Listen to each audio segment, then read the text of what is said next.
안녕하십니까. 이준의 부동산 인사이트 시간입니다. 오늘도 변함없이 또 제가 비장의 카드를 뽑아왔습니다. 최부심 아시죠? 최상욱의 부동산 심부름센터 최상욱 대표 모셨습니다. 안녕하십니까? 안녕하세요, 최상욱입니다. 이렇게 불러주셔서 감사합니다. 유명한 분 오셔서 감사합니다. 유명하긴 죠 뭐 늘 하던 대로 하는 거라고 생각하고 있습니다. 그래요. 우리 최상욱 대표는 예전에 이제 제가 꽤 오래됐죠, 안죠? 그럼요. 하나 계실 때 그때 애널리스트 때 만났고 그때 그 인포맥스인가 글 쓰고 책 막 낼 때 그 시점에 우리 만났었잖아요. 네, 제가 15년 레포트를 가지고 16년에 책을 냈으니까 16년도에 그 만나는? 리포트를 그 방송에서 소화하기 시작한 게 16년부터여가지고 그때부터 뵀으니까 오래됐습니다. 맞아요. 근데 그 이후로 이제 그때 이제 제가 이름을 붙였어요. 그 여의도파라고 그때 당시에 이제 전문가들, 저희 같은 전문가들 또는 옛날에 뭐 부동산 114나 자료를 갖고 했던 분은 따로 있었는데, 우리 최 대표나 그때 등장했던 뭐 몇몇들, 뭐 이상호 씨나 홍춘옥 씨나 이런 분들은 증권회사 애널 쪽으로 계시면서 막강한 자료와 막강한 말빨과 막 수려한 글을 갖고서 이제 부동산 시장에 화려하게 입문을 하셨죠, 그때. 그죠? 네, 그렇습니다. 그래서 저희가 사석에서 여의도파고 했던 분들이 바로 그 중에 한 분을 우리 최상욱 대표를 모셨고요. 아주 제가 좋아하는 부동산 친구입니다. 친구. 네. 많이 근데 그때보다 지금 뭐 공부를 더 많이 하긴 했습니다. 엄청 많이 했죠. 네네, 맞아요. 사실은 그때는 부동산을 막 이렇게 계량적으로 공부하는 연습도 별로 없었고 충분히 계량적이었음에도 불구하고 우리가 봤을 때는 그런 분위기가 별로 없었는데 맞아요. 약간 계량적으로 소위 수요 공급론으로 접근을 하니까 저도 그 당시에는 약간 공급론으로 접근을 많이 했거든요. 그렇죠. 뭐 가장 대표적인 게 박근혜 정부가 9.1 대책 써서 공급을 없애버리니까 결국 공급 절벽이 오고 공급 절벽이 오면 주택 가격이 폭등한다. 이런 공급론적 관점에서 접근을 하다 보니까 그게 좀 그냥 그 당시에는 신선했던 것 같고 지금은 전 국민이 공급론자가 되셔가지고 그 다음에 공급량이 요즘에도 언론 기사들 보면은 작년에 분양이 너무 적었으니까 26년에는 공급 절벽 온다 이런 얘기가 아주 일반적으로 나오지 않습니까? 그래서 뭐 2015년도 그렇지만 지금도 그렇지만 그 현재는 공급으로 부동산 시장을 보는 게 매우 일반화되어 가지고 이제 저는 좀 특이한 건 없어졌고요.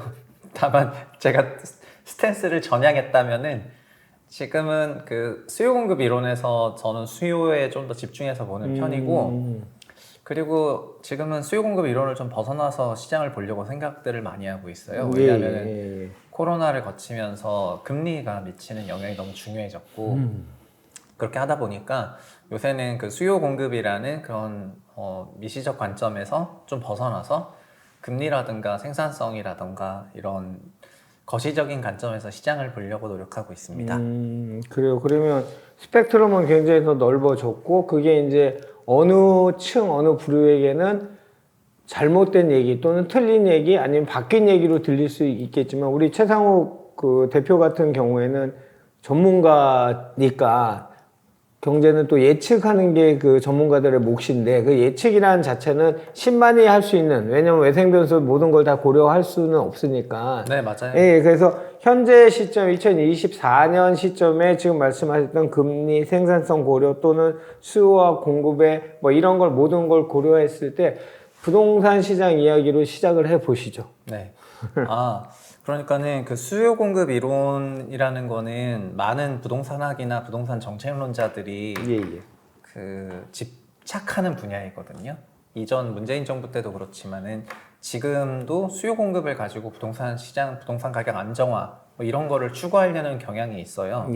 관료들도 주택 가격이 뭐 급등하는 거를 바라기보다는 장기적이고 지속적으로 안정적으로 우상향하는 것을 바라는 게 관료들의 정책 목표라고도 이제 생각하실 수가 있는데 근데 관료들의 정책 목표는 우상향이 아니고 하향 안정화가 일단 표면상의 목표죠. 약간 요즘엔 너무 올랐기 때문에 좀 그런 거고 너무 올랐기 때문에 좀 그런 거고 아니라면은 장기적으로 우상향하는 그런 경제를 관료들이 바라는데 근데 관료들이 국토부만 해도 쓸 수 있는 카드가 결국 수요 공급 카드에서 공급 사이드 카드를 쓸 수가 있는 건데 공급이라는 게 당장 되는 것도 아니라 최소 3년 걸리고 요즘에는 공사기간 길어져서 4년 이상 걸리니까 미스매치가 심하단 말이에요.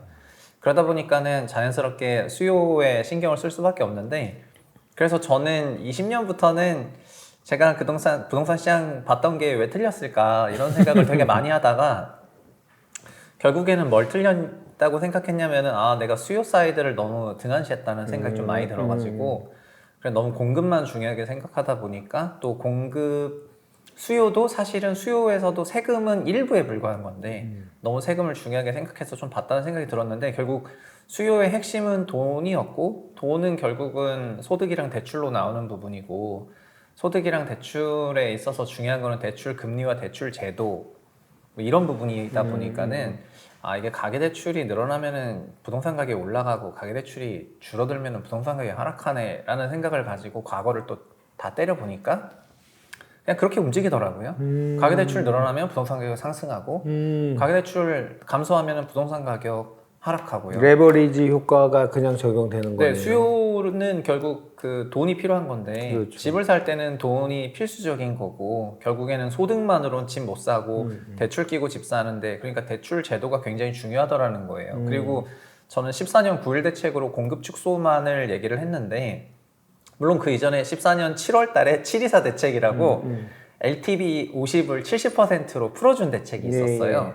그런 것들이 그 수요 촉진 정책이 되는 거거든요. 그러니까 9.1 대책처럼 신도시를 없애는 공급 위축 정책도 공급단에서 가격 부양책이었지만은 724 정책처럼 대출을 매우 완화적으로 풀어준 것도 매우 그 가격 부양 정책이었다는 거가 되는 건데, 당시 저는 그냥 공급이 너무 중요하게 생각했기 때문에 막 공급 그런 얘기를 막 했었던 것 같습니다. 네, 그리고 지금 22년부터 주택시장 위축 나오는 것도 별게 아니고 금리 올라서도 있지만 지금도 그 금리가 내려가는데도 불구하고 수요가 완전 회복하지 못한 거는 대출 제도가 결국은 그 DTI 60%에서 결국은 DSR 쓰지만 DSR 40%로 더 강화된 거기 때문에 대출이 그만큼 못 나오는 거지 않습니까? 그래서 수요가 위축이 되어서 거래량도 좀 딸린 거고, 그런 낮은 수요 위축이 결국은 가격도 충분히 회복하지 못하게 만드는 거다 보니까 공급도 공급대로 영향을 미치지만 수요가 더 기민하고 예민하고 오히려 현실점 기준으로는 수요 베이스로 보는 게 어떠냐. 요게 이제 수요 공급론에서 수요파가 되겠습니다. 근데 저는 이제 수요파를 벗어나려고 생각을 하고 있지만 어쨌든 수요파는 그런 그 생각을 가지고 있습니다. 근데 지금 이제 과거를 알아야 대책을 나온다고 우리 선배들이나 예측이 보통 많이 나오는데 지금 14년도 얘기를 하셨는데, 그때 이제 12, 13, 14를 복기를 해보면 그때 이제 세월호 사건도 그때 났었고 15년도에 메르스도 났었고 굉장히 소비가 위축이 됐었고, 또 12년도부터는 유럽발 재정위기가 와갖고 세계 경제 외생 변수가 너무 센 상황에서 부동산 경기 당연히 죽을 수밖에 없었고 최저 거래했던 게 12년도가 최저점이었죠 우리나라에서. 그래서 2012년은 뭐 어마어마했죠. 그 당시 저축은행의 PF 연체율이 60%더라고요. 그러니까 그걸 이제 살리기 위해서 뭐 군부 빚내서 집 사라라 뭐 이런 것들을 나쁘다 하마평을 올릴 수도 있지만 부양책을 쓰기 위해서는 당국자 자체는 부양책을 쓸 수밖에 없었고, 그 모습이 그 대출 완화나 아니면 대규모 택지 공급을 안 하겠다라고 발표할 때 이렇게 나왔던 거고. 네, 수요 공급 양쪽을 다 건드렸다. 그렇죠, 그렇죠. 근데 이제 문제는 17년 이후에 그 파리 대책 나오면서 이제 모든 거를 다 옥죄기 시작하면서 수요적인 측면이 강조될 수밖에 없는 구조를 만든 거 아닌가요? 박근혜 정부 때는 그러니까 수요 공급 정책을 좀 보편적으로 썼다고 할 수가 있는데 문재인 정부는 수요 억제나 이런 부분들을 소위 핀셋 정책이라 불렀잖아요. 그래서 보편적이지 않고 굉장히 특수한 환경에서는 굉장히 심한 적용을 받고, 그렇지 않으면 되게 풀리게 뭐 그런 정책을 썼다고 할 수 있을 것 같습니다. 그러다 보니까는 투기 지역, 투기 과열 지역 이런 거에 따라서 투기 지역은 LTV 40%고 일반 지역은 70%고 투기 지역의 2주택자는 30%고 뭐 일반 지역은 상관없고 15억 넘는 주택은 LTV 빵이고 이런 형태의 정책들을 쓴 게 보편적으로 작동을 안 하다 보니까는 사실은 그 주택 대출이라든가 이런 부분도 가계 대출을 규제를 했으면은 대출 증가가 꺾여야 되는데 뭐 대출 증가세가 생각만큼 안 꺾였고, 그리고 가계대출 규제하니까 법인대출로 튀고, 그렇죠. 사업자 대출로 튀고, 막 이런 것들이 발생을 하면서 우회로가 많았었거든요. 그래서 결국은 수요를 충분히 잡지 못해가지고 자산 가격 안정화에 실패했다고 평가를 받게 된 겁니다. 예. 근데 사람들은 뭐라고 이제 비평을 했냐면은 공급을 안 해서 가격이 크게 올라갔다. 이제 그렇게 좀 얘기를 해가지고 공급에 좀 억울한 감도 있었겠다 이런 생각을 하는데, 저는 지금 어떤 생각하냐면은 수요 공급이라는 거는 되게 미시적인 레벨의 분석이거든요. 사실은 수요 공급 이전에 지금 이미 전 세계가 되게 거시 경제에 영향을 많이 받고 있습니다. 여기서 거시에서 주택 가격에 가장 큰 영향을 미치는 거는 금리인데, 과거를 반추해 보시면은 2020년 이전까지, 그러니까 2019년까지는요, 금리가 상승하면은 주택 가격이 하락한다 이렇게 생각한 게 아니고, 금리가 상승해도 주택 가격 오를 수가 있다. 왜냐면 금리가 상승하는 거는 경기가 좋다는 거고, 경기가 좋다는 거는 주택 경기가 좋다는 거여서 소득이 좋아지니까 올라간다, 막 이렇게 생각을 했거든요. 그래서 금리를 그렇게 가격 결정을 하는 데 써서 아주 키로 보지 않고 그냥 수요 공급을 되게 중요하게 봤었거든요.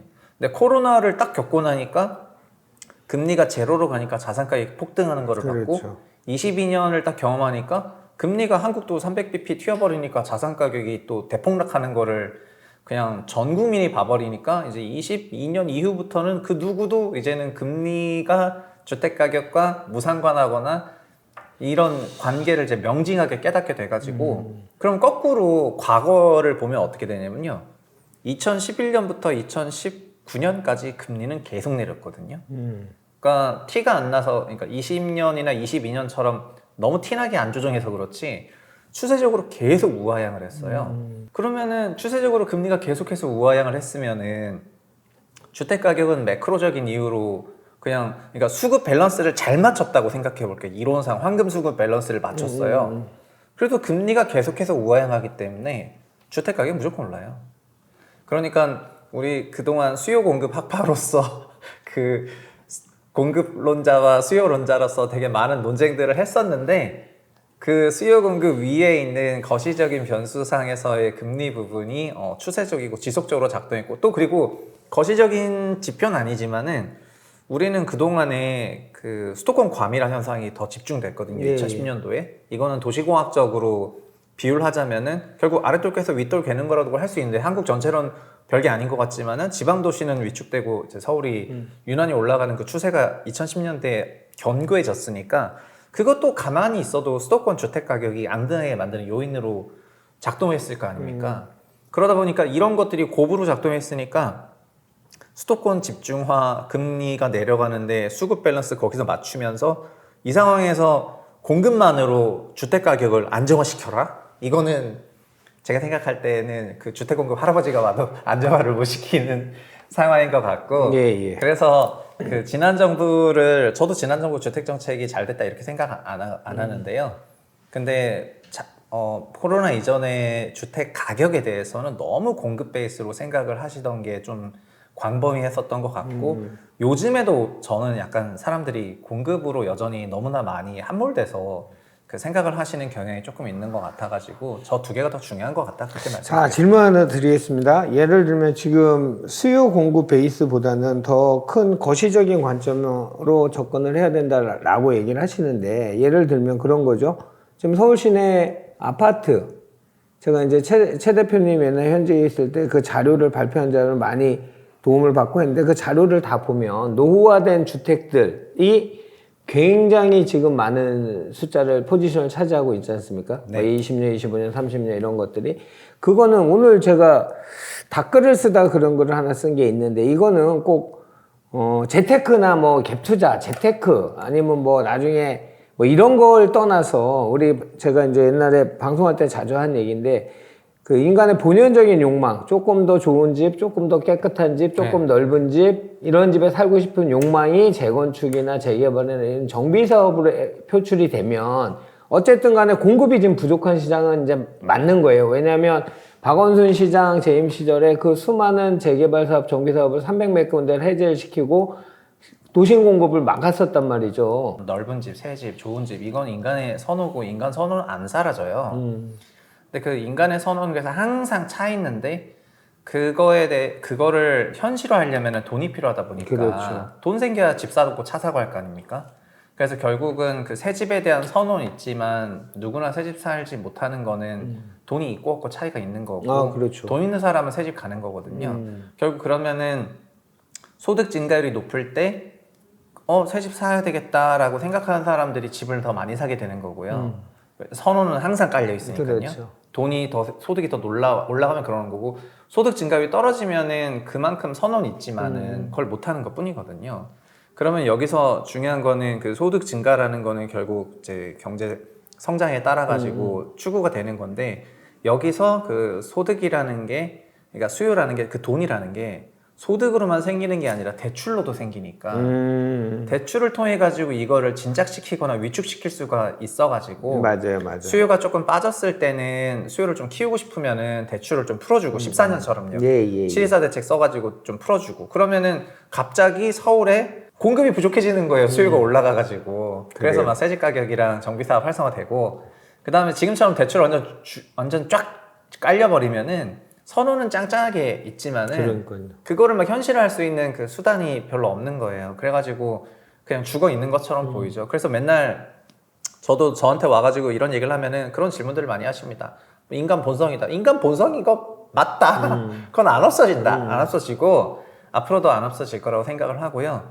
근데 그 소득 증가율 대비 그 대출 증가율을 통해 가지고 더 탄력적으로 정책 수요를 조종할 수 있다 보니까 뭐 정부 부처는 과거로부터 소득을 손댄 게 아니라 항상 대출을 손대 왔고 지금은 그래서 대출을 눌러 있다 보니까는 그게 이제 눌려 있는 상황이다 이런 말씀드리겠습니다. 만약에 거꾸로 나중에 언젠가 대출을 더 이상 안 눌러도 되는 상황이 와가지고 아니면 지금처럼 수요 위축이 와서 뭐 경기 위축이 와서 막 그런 것들이 부담이 되고 걱정이 돼서 막 이렇게 좀 풀어주는 그런 상황이 되면은 또 눌렸던 걸 풀어줬을 때는 수요가 폭발하겠죠. 폭등장이 올 수도 있다.